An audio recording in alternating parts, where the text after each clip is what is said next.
Hello everyone. Thanks for coming. This isn't the factual entertainment briefing, so if you want to be there, you should go now. This is the Documentary Maker's Guide to Real Britain. And over the next hour, we'll be talking about class and television.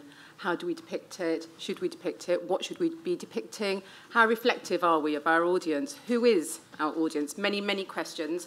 And that's all because, of course, class is a really British obsession, isn't it? We can talk about class all day long. But before we talk about factual and how we deal with class in factual television, let's have a little look at how our colleagues in comedy deal with class.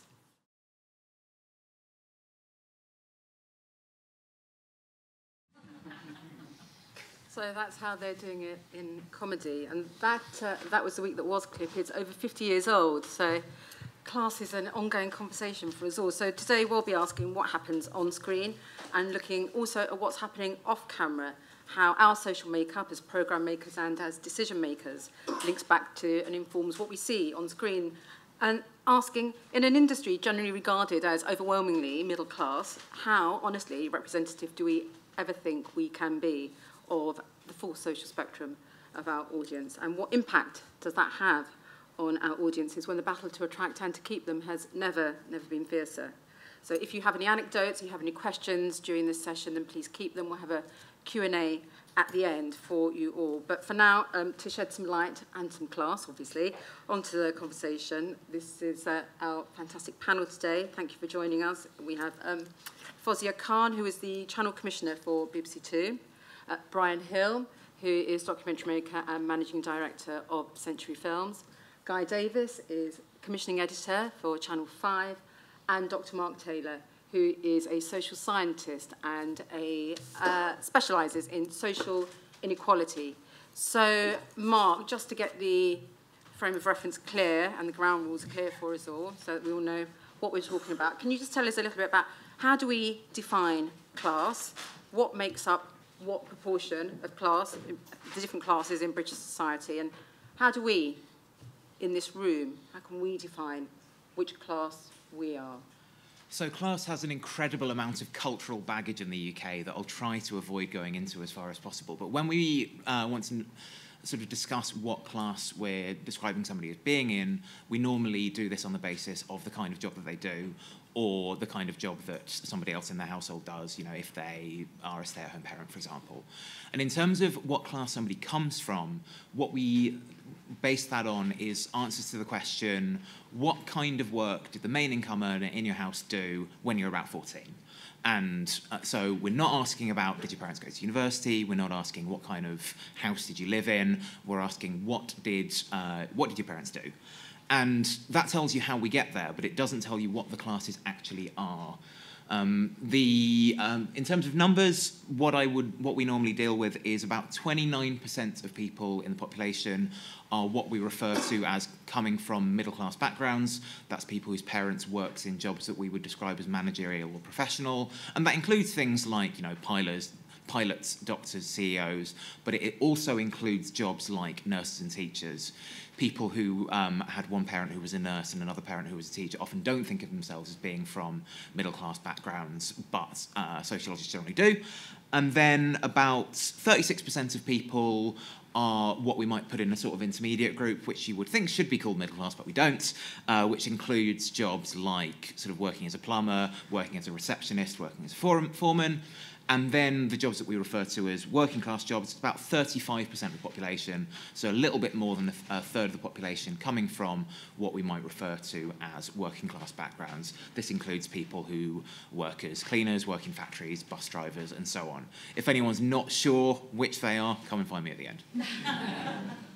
So obviously we should do a little snapshot of the room, right? So Mark, you say that about 30% of us in this room, if we were representative of the British population, about 30% of us should be middle class? Yep.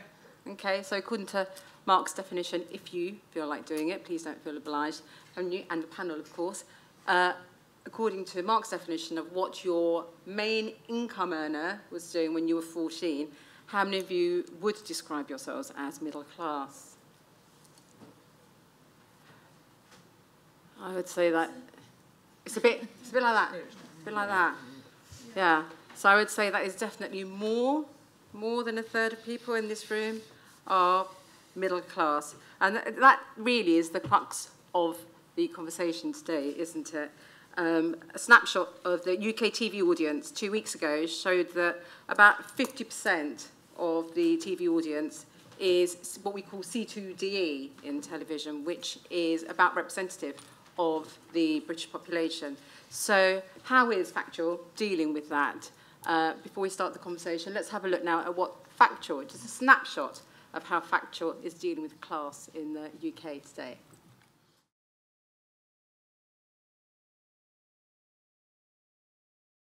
An astonishing range of programming there. Guy, you commissioned Rich House, Poor House. Yeah. Did that come from a desire to tell stories about class in Britain? I think what's interesting about Rich House, Poor House is that it tries to engage the debate a bit. So it's a popular entertainment format, and that's what it is. But it's very difficult, or at least it's very difficult for us, to make programmes which just sort of deal with class. And so what I think really works about that series is in its entertaining format, it begins to, by pushing people together in the sense that they experience each other's lives for a short time, or at least each other's circumstances, begins to talk about class and show class. And whether it's like just signifiers like, Waitrose versus Tesco, but it's more to do with the way that people equate their circumstances with happiness. And I think that's why, as a deceptively sort of quite simple format, it's actually quite sophisticated in talking about the issues of class. And so what I love about it is just that the way that it works as an entertaining show also allows discussion. I mean, we get some very interesting feedback from it. We get some pretty vicious stuff online sometimes, but we also get quite a lot of people saying that inverted commas, the poor families aren't poor enough and that they're not really working class. We get a lot of comments saying the rich families are vicious in some way. We get quite a lot of feedback, on the other hand, to the channel saying how lovely the families are with each other. And so it sort of seems to make people talk and make people begin to perhaps talk about these issues a bit at home. And I think that that's a useful debate to have. And it's really difficult to do it in what is, prime time TV. I think. Why is it hard? Because I think that I think when you look at some of those other clips there, the sort of extremity of some of those circumstances is part of what TV is quite comfortable about grappling with.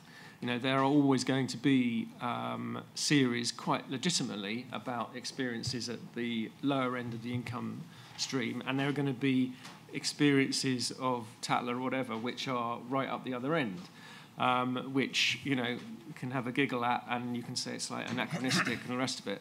But I think it's quite hard to deliver something which is in the middle, which looks at the sort of, I know it's a popular format, but in terms of the subtleties of class and the way we live our lives and the way we relate to each other in terms of status. So I think in terms of a contribution to that debate on TV, in terms of what's on screen, that would be my rationale for Rich House, Poor House.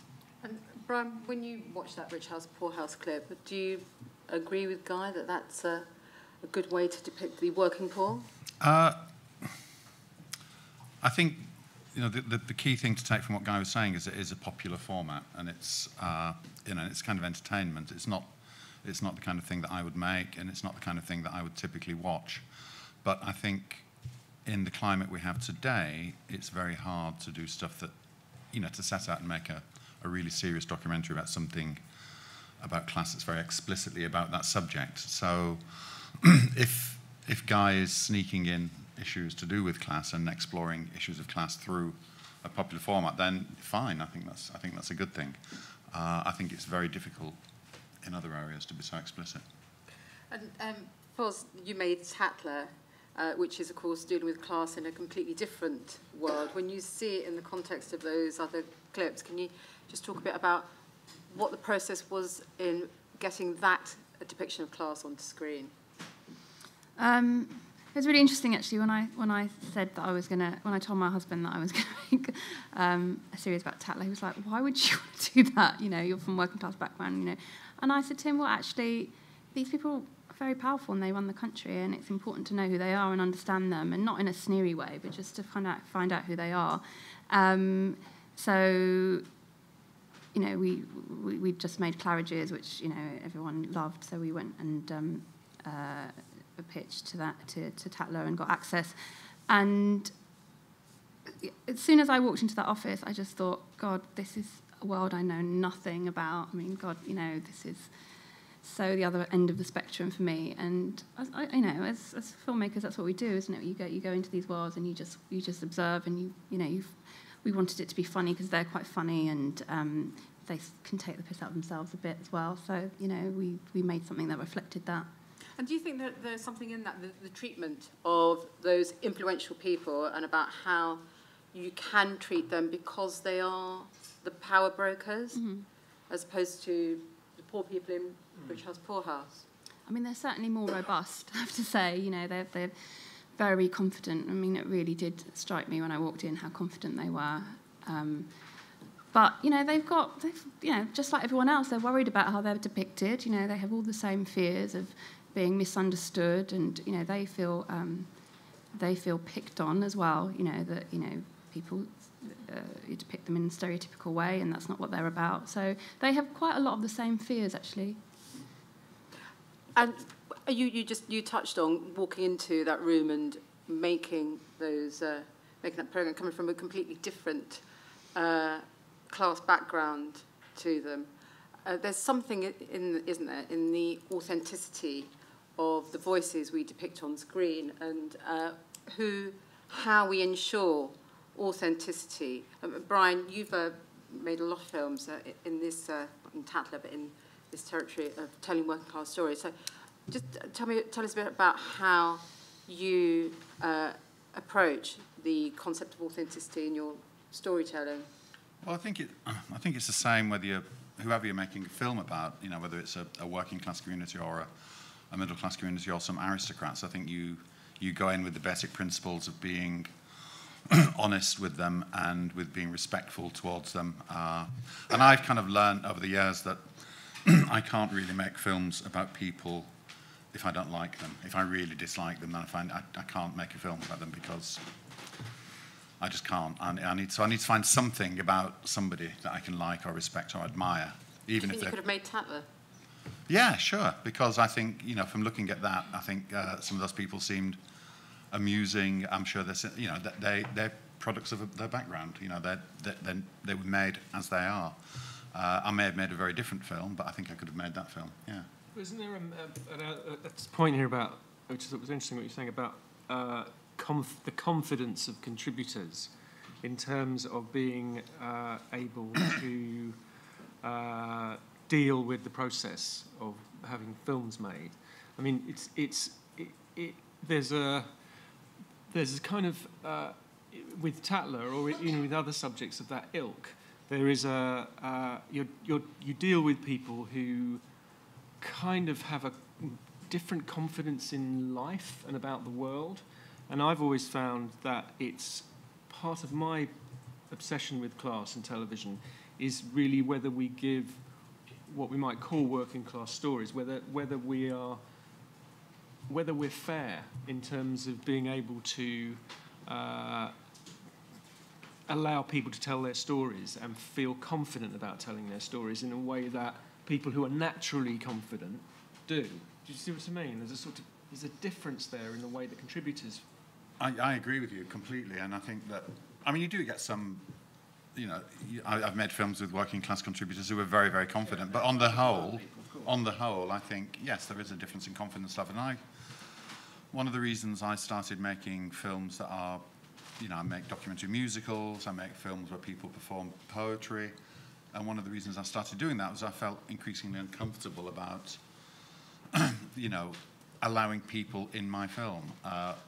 You know, I'd never express it that crudely, but it's that kind of thing. So if somebody's in a musical that I'm making and they stand up and sing, I think, one, they become a creative collaborator in the process. So they're part of the team. They're not just a subject in a documentary. And two, I think you start to see that person in a very, very different way, rather than just being, you know, when I made Feltham Sings in a prison, you know, you could see in a more traditional treatment, you might see this young man as somebody who has mugged 8 people and is just a mugger, and however liberal and left-leaning you are, that's how you define them.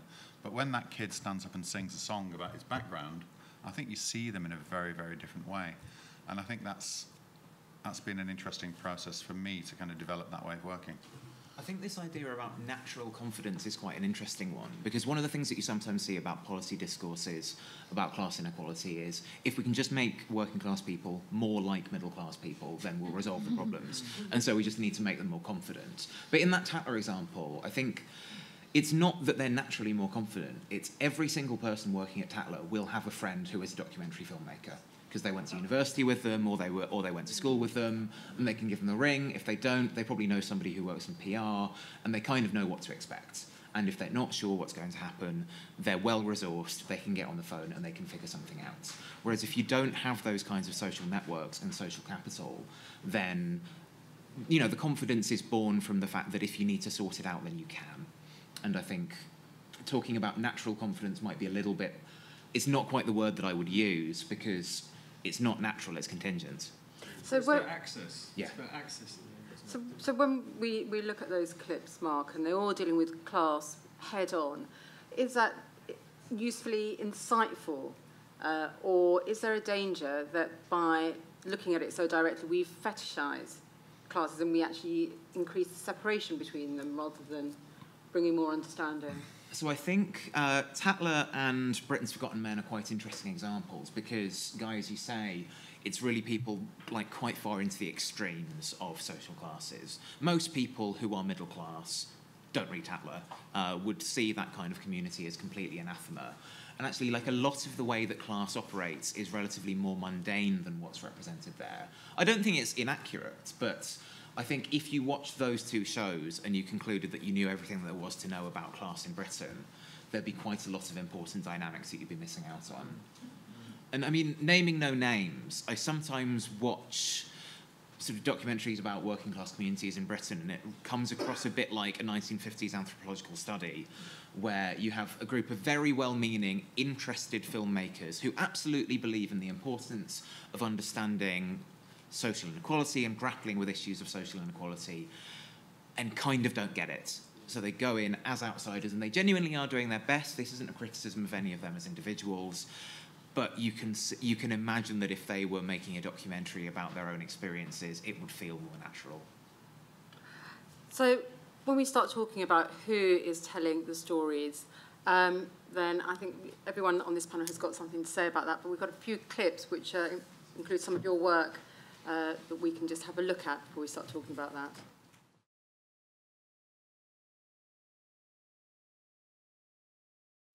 My week as a Muslim. That feels like a particularly nuanced insight into what's going on there.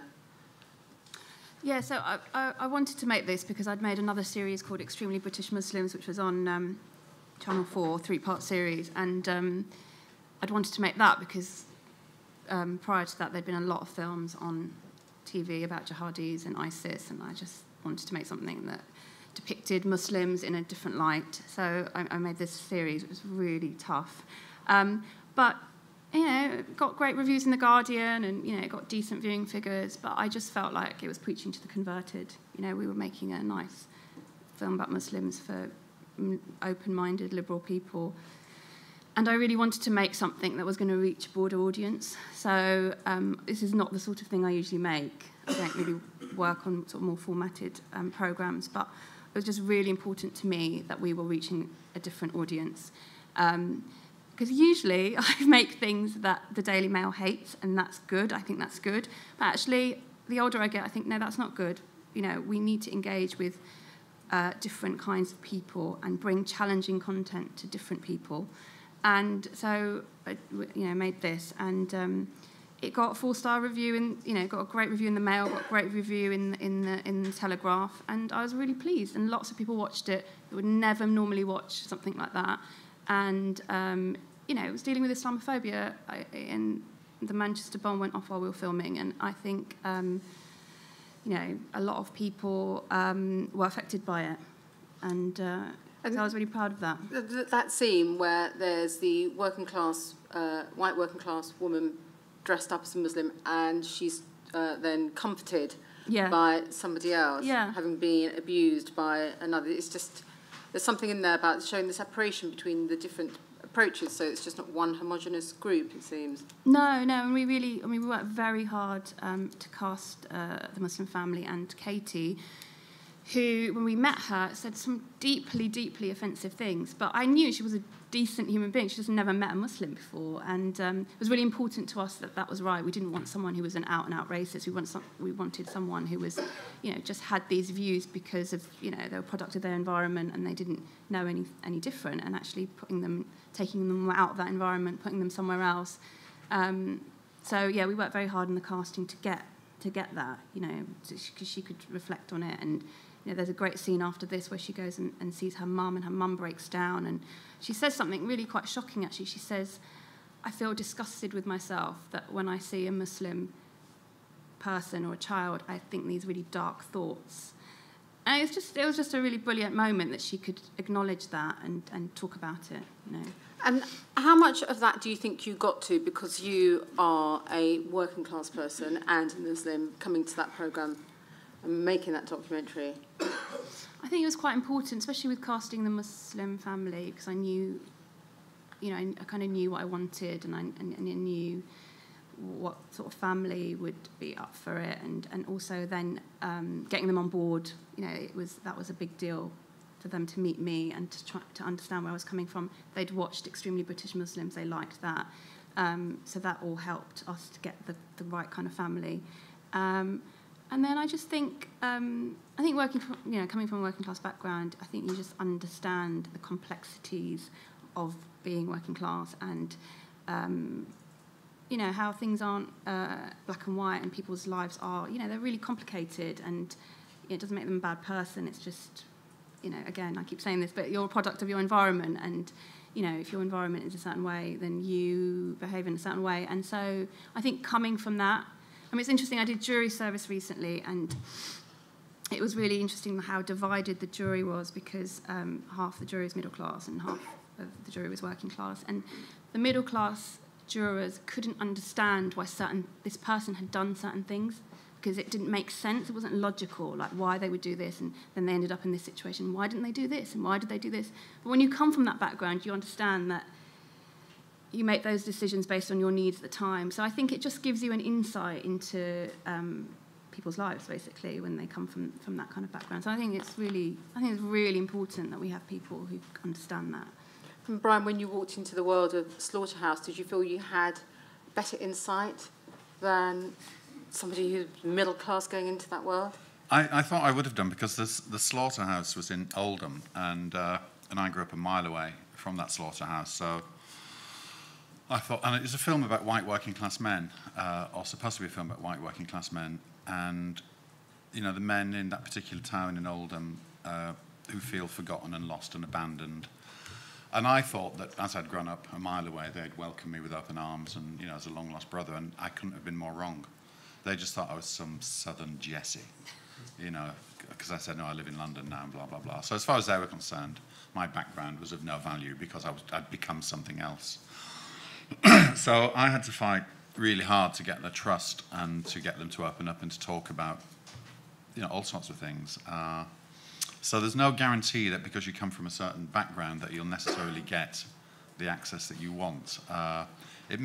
Somebody else going into that slaughterhouse, from a very middle-class background, may have been able to make a great film. I don't know. It's tricky, and it's always very complicated. And what I discovered at the same time in that slaughterhouse, there was the men doing the normal killing, and then there was a Jewish slaughterman who came in to do his slaughter, and there was a Pakistani man who came in to do halal killing.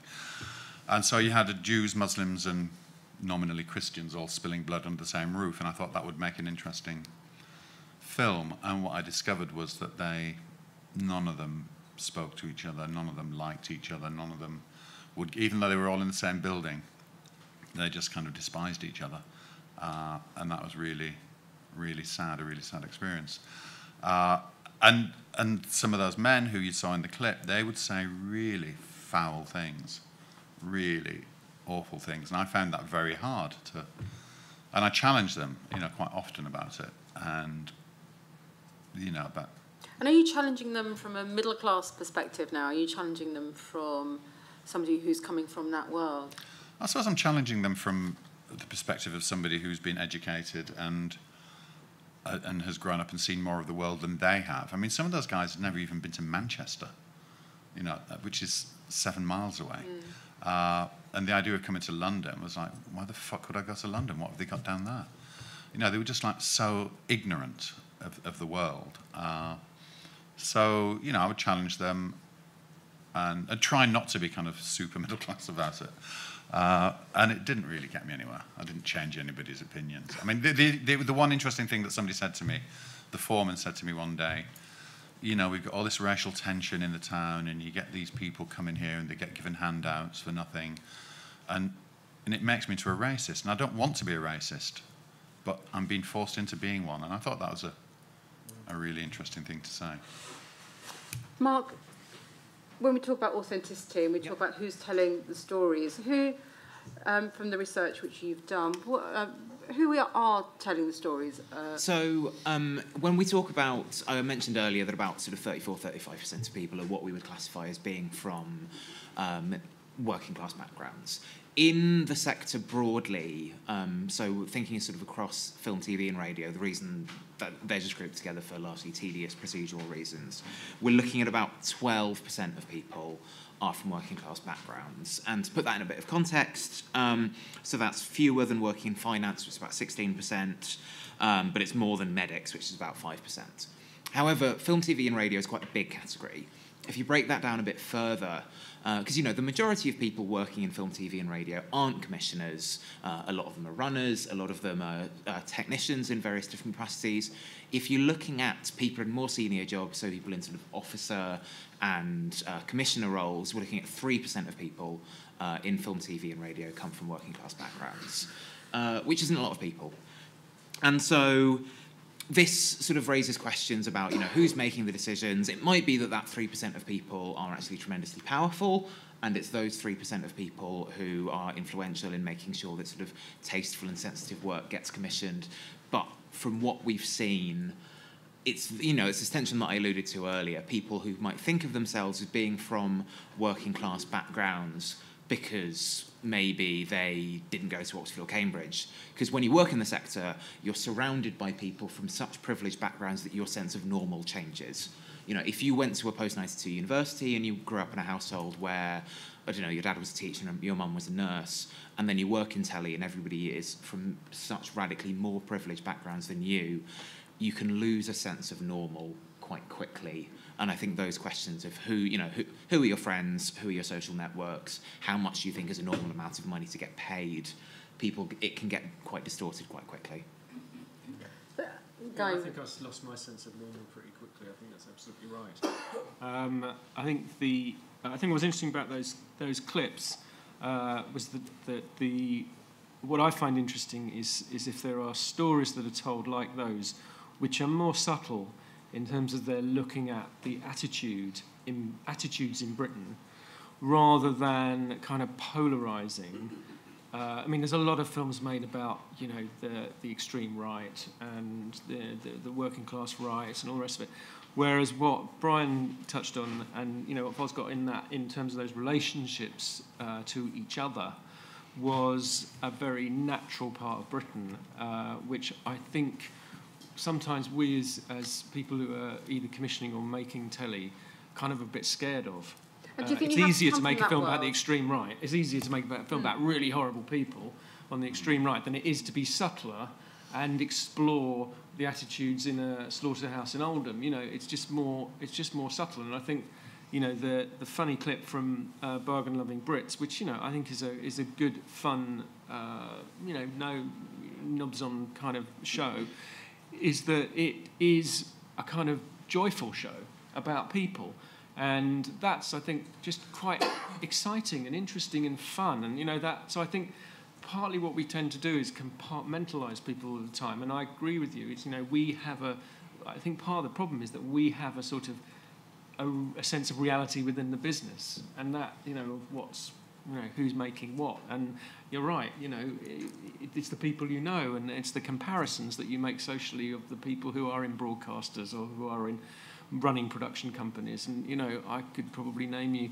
a dozen close production companies who I work with and know very well, all of whom are Oxbridge, and I'm not, I think that's less true than it was, but I still think there's still it's an interesting point you make. You forget all of that and you become a new reality in television. And part of the problem, if we're going to get onto behind the camera and how on earth we can collectively as producers and broadcasters and industry can try and confront this, is to sort of try and isolate that, to try and step back a bit from the reality we've got ourselves in and the cosy kind of club that we now belong to, where everybody's middle class. And I don't think people shouldn't aspire to be successful. I don't think it's about money, because why wouldn't everybody want to be successful? And if you want to be in the media, why wouldn't you want to earn some money? I don't think that's part of the problem. It's about, I think you're absolutely right. I think it's a really insightful thing to say about the universe we find ourselves in and what the attitudes are in that towards other people. So as a commissioner, when you're commissioning indies to make programmes like Barbie, Love and Brits in the Sun, are you looking for that production team to be representative in some way or to be reflective? Well, I think that's the rub. I think it's really difficult. I think that the diversity debate has been incredibly useful and about time too. And that has changed things. I wouldn't consider commissioning a run of Rich House, Poor House which didn't have a story which felt like real Britain. I think that we do have to reflect, just not just because it's right, but because also commercially it's valuable to reflect the audience out there. But I think when it comes to social class or the background of people, it becomes much more indistinct and it becomes much more difficult to grapple with at my level, to think, how do we begin to engage with this at all? It does feel like an elephant in the room to me. And do you ask indies about their social makeup? We ask our own teams, our own staff about that. We do the questionnaires in-house in terms of social background, which I think have been useful. That's work that's ongoing. I mean, in terms of a Project Diamond type approach to class, I mean, I'd love to know how people think that might work. I mean, it's just incredibly difficult to police. I mean, one can use one's own instincts about people you like and people you get on with, but then, of course, and you might have perceptions about them and their background, but then you're also doing that within the context of this universe that we're all living in. So I think that's where it becomes incredibly complicated. Brian, do you think it's important to have come from the place you're making the stories about? No, not at all. I think there's a really dangerous kind of movement that's creeping in that says that only black people can make films about black people, only gay people can make films about gay people, only working class people can make films about working class people. And I think that's incredibly dangerous because I think sometimes you need somebody from a completely different background or a completely different sexuality or whatever to understand some of the issues and to have a different point of view. But isn't the problem that we are coming from completely different background, and so we give a very specific, as Mark says, our view of it is from our very middle class lens? Yeah, of course it is, and I think that's something we all need to be aware of. But the idea that you can only make films about your people, I think is really bad. I'm currently making it needs to be a collaboration. I think for me the best projects are when you have got someone who's not from that community and someone who's from that community, because you can both bring something to that. That's what you want to aim for. You want to aim for mixed teams where there's someone who understands the nuances and can get really into the community, but then there's someone who's an outsider who can ask questions that maybe the insider wouldn't dare to ask or not think to ask. So I think that's where I find the most successful. But I think there's also a bit of a blind alley here if we're not careful, which is about who should make films about whom, which is a kind of debate that you don't really want to have. It's more about, as you were saying, Mark, it's more about access into the business. It's about who is getting into our business, and how are they getting in, and who is behind the camera and what can we do about it. And I mean, it was interesting. I think you said something, when we were researching this with Ninder, about, it was harder to earn a pass into the business, coming from a particular background. And I think that's right. I think, again, it's if you understand the manners, if you've got a mate who works in the business, if you've got a friend whose dad was in TV, it's much easier. And those people tend to be the same people. And I think it's not only about who makes films about whom, it's about how can we broaden the base of talent in the industry? I think that's the real problem. And it's about broadening the base of the commissioners because, as we've heard, most commissioning editors are from a very middle-class background. 3% is quite 3%. Shocking, isn't it, right? It's probably only Guy who's a genuine working-class commissioning editor in Britain. More than 3%. I just think then it stops us having a diversity of views. It stops us having a diversity of opinions. It means that we get certain commissioning decisions made according to their mindset. And it always makes me laugh when I hear certain commissioning editors talk about, well, our audience and this and our audience thinks that. And you think, you don't know who your audience is. You've never met any of them. You've never been in a council house in the north of England. You're just hanging about in Groucho's the whole time with your mates from telly. So I think that's something that we really need to address. I also do think, that there should be space for all of this. I do think that if you're a working class man or woman and you want to make a film about your experiences, you should be helped to do that as well. I think that, it's not, we need the whole range, don't we? If you're a Muslim director and you want to make a film about your community, you should be helped to do that as well. We need it all, don't we? It's not, there has to be different ways of telling stories. Fozia, you've recently moved from production into channel side. What's the difference you see in the makeup of the two? I don't think there's a massive difference. I mean, I'm quite surprised at how mixed the teams are in terms of social background. I think there's a perception that people are all middle class when they're not, because I think, working in TV and going to university, you become middle class and then everyone thinks you're posh, but actually, a lot of people aren't. When you start talking to them, you realise that, So I've been quite surprised, actually, at how mixed it is. Would you say that your background has helped or hindered your TV career? I think it's helped. I think that there are certain challenges that I faced that I wasn't, it's like Guy says, there were certain things I didn't understand. I couldn't pick up the phone to my friend's dad, who was a TV producer, and find out things. I had to discover a lot myself. But I really feel really strongly that I don't want to be seen as being a sort of disadvantaged person because I was from a working class background. I think I had other skills that were really, really useful. I remember doing my first researcher's job and I just had this sort of community that I could access, when I wanted, find a location or do this or do that, because I came from a community where we were all poor and we all did all help each other. So you could just pick up the phone to anyone, and I had this brilliant network.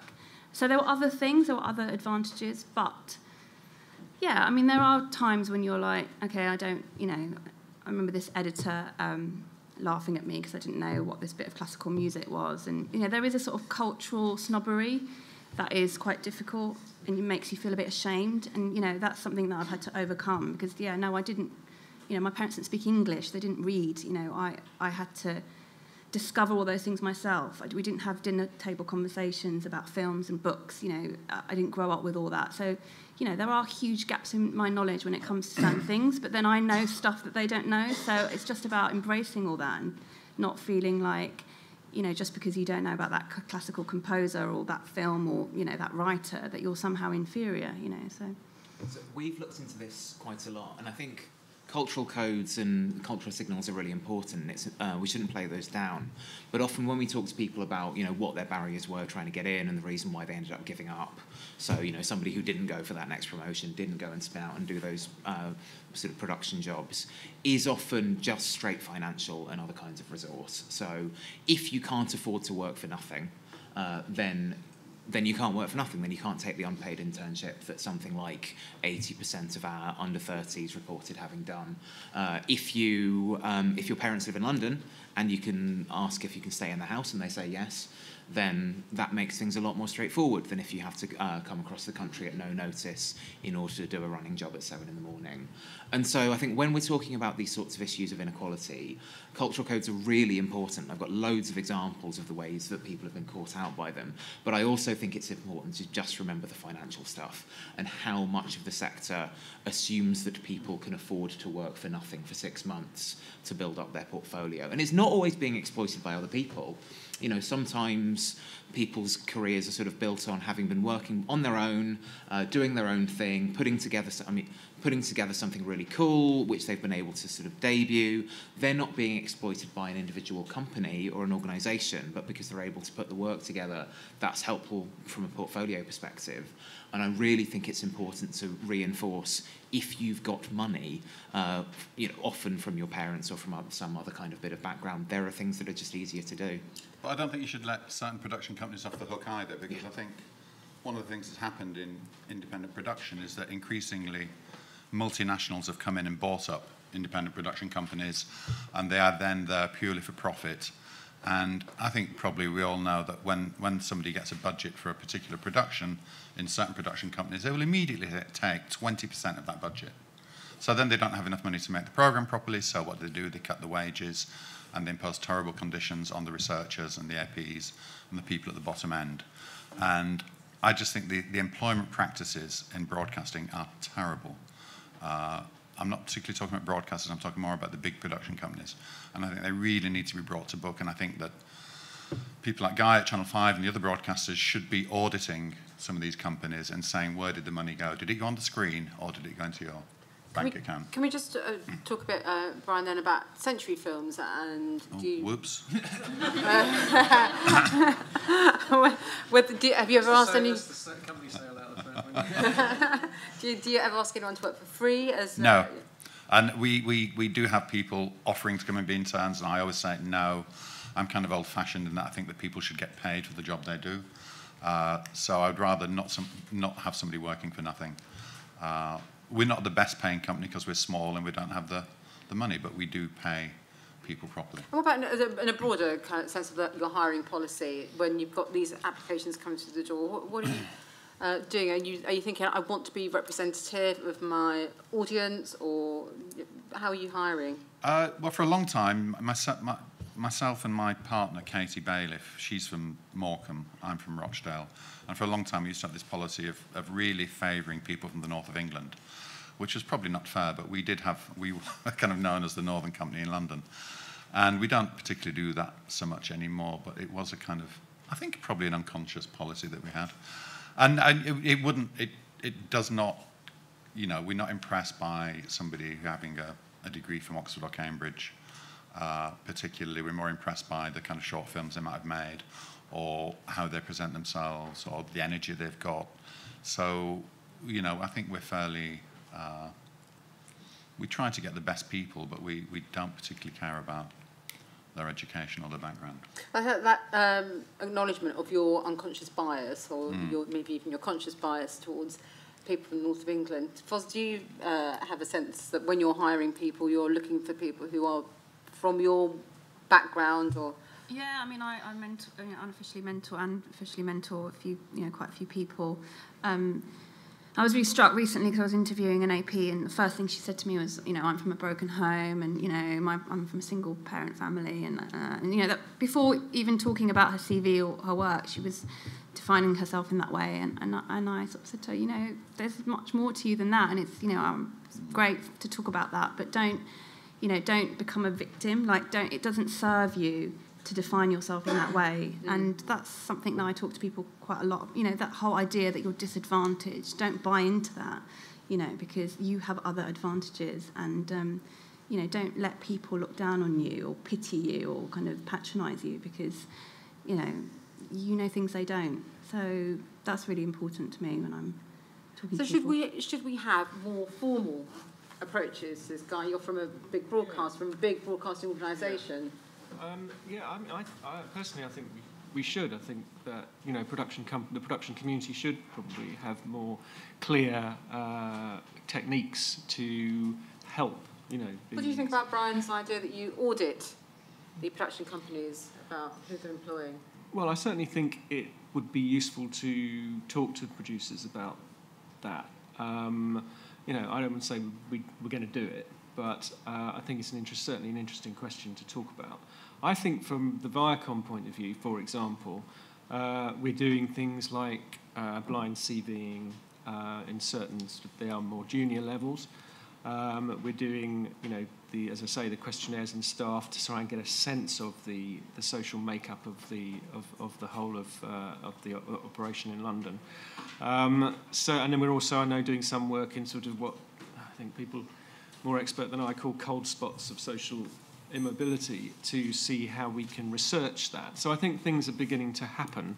I think certainly in terms of, you know, internships and whatever, which I think is an issue, I think we are doing some positive things. And I think the blind CVs, which just, you know, do get to the nitty-gritty of what your experience and what your hopes are, I think, you know, is a pretty positive thing. Mark, what does your research tell us we should be doing or could be doing to tackle these shocking You should stats, say how much actually? you're going to pay people. Like, look at how many job adverts you see saying, you know, pay will be consummate with experience, or will be, you know, like, will be competitive with the industry. It's very clear that people from less privileged backgrounds, people with less sort of stable incomes, are put off by that. Because if, you know, putting in a job application is time consuming, it takes ages, it probably isn't going to come off because we know how competitive the sector is. If you don't have a salary or a fee or whatever else it is, if that's not specified, it's very clear that that has put people off. We've also seen clearly internships, unpaid work, is one of the most vivid ways in which people from who are sort of less well-resourced, you know, people who can't afford to live with their parents for 6 months not getting paid, is one of the most profound ways in which people are frozen out. And I don't mean to sort of pick on you for this, Brian, but that example of what short films have they made is quite an interesting one. Because obviously the short films that people have made is a good indication of the kind of work that they do and the kind of work that they'd be able to do for you. But equally, the kinds of people who have resource to spend their time making short films rather than getting a 9-to-5 job is going to skew the kinds of people that you're able to recruit in a particular direction. And it's not that it should just be a lottery and different people are able to have had different kinds of backgrounds. No.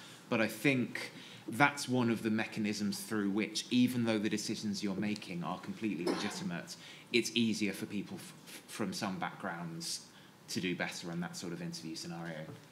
Yeah, I mean, it's not just short films that they've made, you know, it's all sorts of things, but that would be one example. We've been talking about class, social mobility for a number of years, Mark. Do you see things as getting better slowly for us? We would like to think they are. The short answer is no. I think when I talk to people, particularly when I talk to people who've worked in the sector for a little while, you often hear people talking about how things are actually getting worse. And you know, different people have different perspectives. But anecdotally, you often hear people talking about when they were coming through, the sector felt a bit more open, there were more opportunities. Now, you know, like, you can't afford to stay in London, and increasingly they're recruiting more and more kids from privileged backgrounds. Part of this is just a reflection of the changes in social structure. And this is a boring point. The easiest way to sort of articulate it is there aren't many graduates coming through now, for example, whose parents were coal miners. 40 years ago, there are a few more, and that's just because there aren't that many coal miners anymore. Structures have changed, and so there are more middle-class kids coming through film and TV because there's more middle-class kids coming through in general. One of the things that is, I think, getting better quite vividly is the number of people of colour working in the sector. If you go back, sort of, I'm seeing some shaking heads in the audience. I mean, because it's getting better doesn't mean I think it's getting good. I'll pause on that point in that case. I think the diversity debate has been engaged with by producers and by broadcasters in a way that has been really positive. I mean, we haven't sort of sorted out the issues, but I think that certainly the debate has been a healthy one. And as I say, I think that those criteria have gone to the heart of both commissioning and production. I think they have. What do you think, Foz? Do you think that class is the elephant in the room where race has been dealt with? I think race has been dealt with. No, it's not been dealt with. Not at all. There's a lot of work to be done.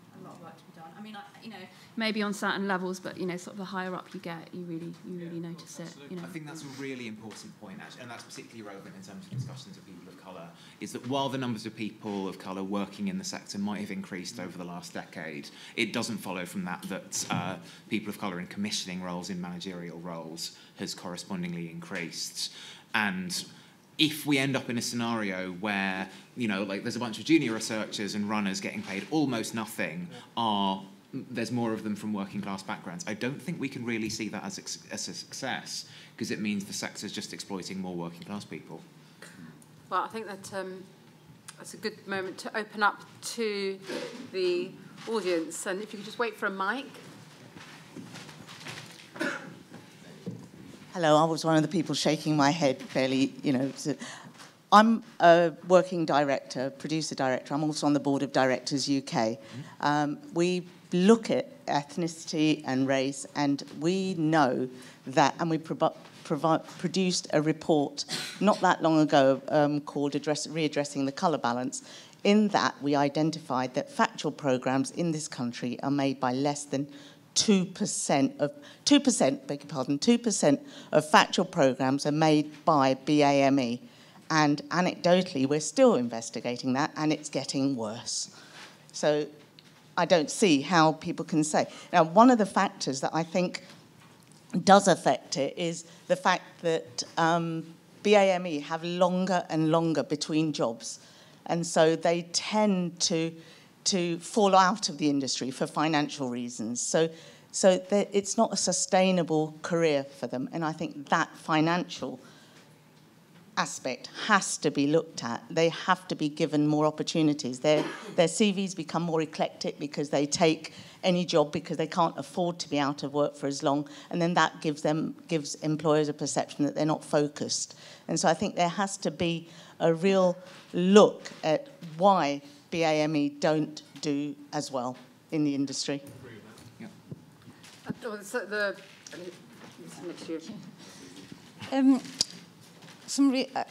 That was really useful and quite fascinating, I found, because I think you can be kind of almost stuck between two worlds in a way, I find, because as a very working class filmmaker based in Sheffield and can't afford to live in London and actually don't want to anyway, I do find a lot of prejudice that I have to deal with around that. But I also think it's quite interesting, this idea of working class voices in the industry, because I have loads of friends that tell me, and interestingly what you said at the beginning, that I'm not working class, and they define that because I'm a filmmaker. So I kind of think, okay, well, how do you have a working class voice? Because as soon as you start stepping into that role, you're then told you're not working class, which seems crazy to me. I don't feel like my class has changed. I'm just doing a different job. And then even within that, I remember turning up to film with a very working class family that I was making a documentary with a couple of years ago, and they told me when they got to know me a bit better, they'd been expecting a certain kind of person to arrive, and they said they were looking out of the window and I turned up in my crap old car, and they were like, who's this? They were expecting a certain kind of person. So I think, it's really difficult to define this class thing, and how exactly you pin it down, I don't know. But I think there's some really interesting things that have been explored that I've found really useful. So yeah, just wanted to say thanks for that, really. Brian, do you think that class is becoming more difficult to define from when you started filmmaking to now? I think it probably is more difficult, because I think money changes everything, and I think that the class divisions have become more blurred. But in answer to your point, I think that, I came from, I grew up in a council estate in Rochdale, but now I live in Blackheath in London, and I go on foreign, I do all the middle class things that, I go to opera and blah, blah, blah. But my roots are still in that working class community, and I think that informs the rest of your life. And I think that means that I have a certain sensibility, no matter what I become, that my kids won't have, because they haven't grown up in that way. So I think you're working class. That's a big question here. It's turned into an AA meeting, I think. I'm really sorry, but my name's Jed, and I'm clearly from Liverpool, and my dad was a docker. I'm sorry about that. Or perhaps I shouldn't be. Perhaps there's some cachet. But more importantly, I was a TV drama director for 22 years, one of the few who've moved into education and teaching the next generation of program makers, and one of the few not called Jeremy or Jemima, I have to say as well. I teach at Westminster. We have 3 programs: Contemporary Media Practice, the Film Course, and BA TV. And what you said, Mark, is really interesting about cultural codes, because it's about, you know, for any sociologists in the audience, it's about habitus. And, you know, when people from Tatler can phone their friends and say, look, you know, how do we do this? It's those kind of tacit knowledges that working class kids don't have access to. So we need to collectively get our heads together to work out how we achieve this, really. Because ironically, Torrell, we have really good success with BME students getting onto internships and work experience, etc. Our middle-class kids seem to be able to sort themselves because they have those connections, they have that, they share that habitus. It's our working-class white kids from Dagenham who, no matter how good they are, just don't seem to sort of, they misfire like a Catherine wheel that doesn't take off. That's what we need to address. Because talent is being wasted, clearly. But is that because of kind of a feeling of exclusion? I mean, just for genuinely Almost certainly. I'll tell you a little comic story to reflect my own journey. I remember the first day on a shoot, someone asked me to go and get a bacon butty. And I said quite innocently, can you get your own? And I didn't last the day. I learned very quickly that was the start of, you know, the hierarchy on a film shoot. I had no idea. I didn't know anyone who worked in film and television at the time. It was some years later I met Phil Redmond. But it's that lack of knowledge, you know. And I'd be very interested, you know, to hear more from Brian, because in a way, you are a fantastic ambassador with your journey, you know. And I was really pleased, as you are as well.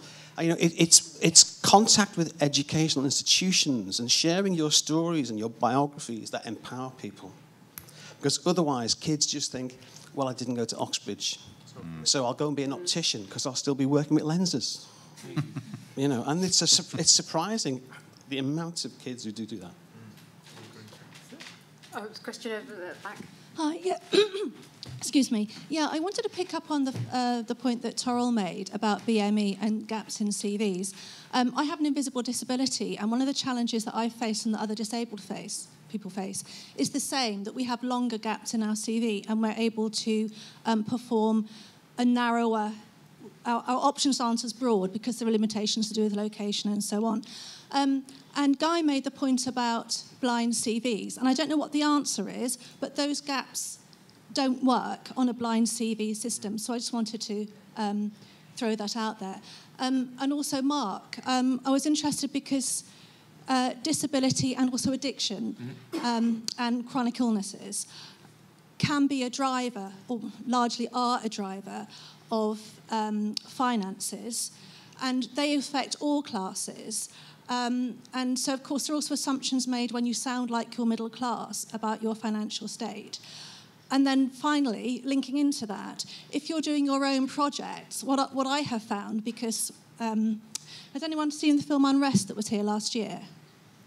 No? Yeah, you should see it. So I have ME, and I'm about 10 years on from where Jennifer was with it. So I worked by myself because my health wasn't consistent enough to work for other companies. So I've been doing my own projects, but also that gives a false sense. People think you can afford to continue doing your own projects, whereas in fact the companies that I've taken ideas to, I would have loved for someone to have employed me on a daily rate. But once you've taken them an idea, you seem to destroy that potential. So now I sometimes keep it quiet from companies, in fact. Thank you very much for sharing that. There's a question over here. I think they'd like you to have a mic, actually, because it's being recorded. Thank you. Oh, thank you. This time last year, I came here with 2 young working-class female filmmakers, an independent company, and they pitched to make a short documentary about myself, which they did, me going from retirement to getting involved in the world of battle rap. And that was it. It was great. It was wonderful. But the question is obviously what goes from there is I've discovered a whole world where young working class men in particular are making content. They are telling their own stories, but it just stops within their community. They are making all sorts of films and even weird stuff on Lad's Bible and things that are actually quite amazing about their emotional well-being and things like that. But they would never let somebody, if I'd have gone in, because there's 2 more films to be made. But if I'd have gone in with the label of Channel 4 or some, anything, it wouldn't have happened. It would not have, they're asking me to change the world that they live in. But if I'd gone in because I was doing a film, it wouldn't have happened. But I went in because I wanted to, and if you stay in your own bubble, nothing changes. So there seems to be that gap between what's really happening, some amazing things, and then the commissioners. And there's this leap that can't be made. And I'm new to this world. I just can't see how that gap gets narrower. Any thoughts? Well, I think you're right. I think there is a gap. I think there's sort of inevitably a gap to a point because we are commissioning for channels, for schedules and the rest of it, and that does, as it goes up, becomes a bit more polarised. But I think that also opens up a whole area which is to do with how people are making content and then putting it online and all that. And I think that's, if you look at the way that some channels like BBC Three are picking up on some of those stories, I think that at least is a connection. But I agree, there is a disconnect between what people are doing on the ground, the stories they're telling, and the way of getting those into the system to be looked at. There are some small schemes that Channel 4 do and the rest of it that are beginning to see some of those stories, but it is an issue, yeah, I agree. I tend to look for stories that are quirky stories, not real, serious stories that need telling, and that's really the point that's, Yeah, I'll take that point. Can I ask a question? Can I ask who in this audience is in a trades union? Not many. How many are in Directors UK? Well, you should all join Directors UK, and you should. I mean, that's one of the reasons why employment practices are so terrible. There's not enough people are in trades unions, not enough people are in Directors UK and organisations like that, and I think it means that people get away with really, really shocking employment practices. Have a certain number of credits before you can join, and so you become excluded at a very early stage. You can't even get the support that you need. I don't think that's true. I think she'll. Can I just respond to that? What you can do, that is true to a point, but there are levels of membership. You can become an associate member for 2 years before you become a full member. For a full member, you do need to have 3 credits. Well, it sounds like that's a conversation possibly to pick up on outside of this discussion, but now we're out of time. It's been fascinating. Thank you all so very much. Thank you, Foz. Thank you, Brian.